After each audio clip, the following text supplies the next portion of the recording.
Let's take a look at the Calgary real estate market and see what's happening. I'm going to show you what's happening at an overall market level, and then I'm going to show you how you can look at your specific community and get amazing data on what's happening there. So to understand the property market, you have to look at supply and demand. And the great news is we've lots of good data that shows us exactly what's happening. So if we take a look at Calgary here, and I'm looking at all residential, so this is detached homes, attached homes, and apartments, and we look at new listings. This gives us some idea of what new supply is coming to the market. So this is the number of homes being listed for sale each month. And I have 2018, 2019, and 2020 on this chart.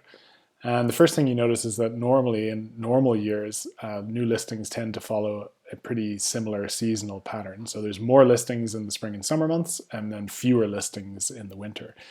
In 2020, though, of course, with COVID, there was a huge drop in the number of listings that came to market in March, April, and May. But then from June and July onwards, it kind of got back to normal, but never made up the lost ground from the springtime. So throughout the course of the year, there's been fewer listings than there would normally be in a typical year. So that's a little bit of the supply side. And then on the demand side, if we look at the number of sales per month, we see again that in a typical year would normally follow a similar seasonal pattern, more sales in the spring and summer months, fewer in the winter. But in 2020, again, a huge drop in March, April, and May. But then sales have been really strong since then. So in the last 6 months, there's been considerably more sales per month than there would typically be for those months. So we actually finished the year with almost as many sales in 2020 as there were in the previous years. So what that means is if those sales have been really strong, but there haven't been as many new listings coming to the market, that means the overall number of homes for sale right now is actually very low. So if we look at the lines here for 2018, 2019, and 2020, you can see that in December 2020, it's down about 23% over the previous 2 years of where it would normally be in December. And we're actually at one of the lowest levels of inventory we've been for years. So there's not a lot of homes currently available for sale out there.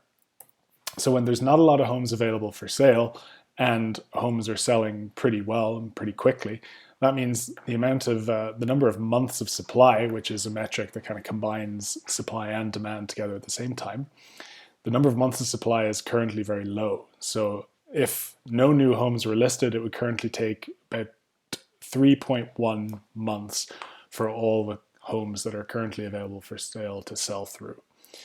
So typically when months of supply are low, it's more favorable for sellers because there's less competition and homes are selling quickly. And when months of supply are high, it's more favorable for buyers because there's a lot of options, a lot of different homes for sale, and they're not selling as fast. So right now in Calgary, overall, at a market level, it's quite a seller's market.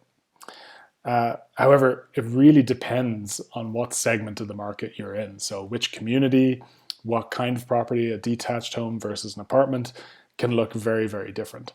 So if you're thinking of buying or selling soon, or you just want to understand what's happening in your local area, we have a number of free tools you can use to see all the data that you want.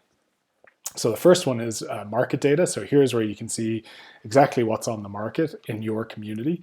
You can filter it by different property types, number of bedrooms or bathrooms, and you can see the same kind of supply and demand trends that we've just looked at.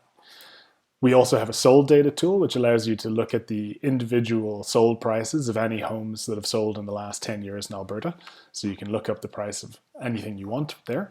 And we also have a comparables tool where you can enter the features of your home and see the most similar live listings. So that'll be your current competition, or look at the most recent sold listings to see what homes like yours have sold for in the last few months.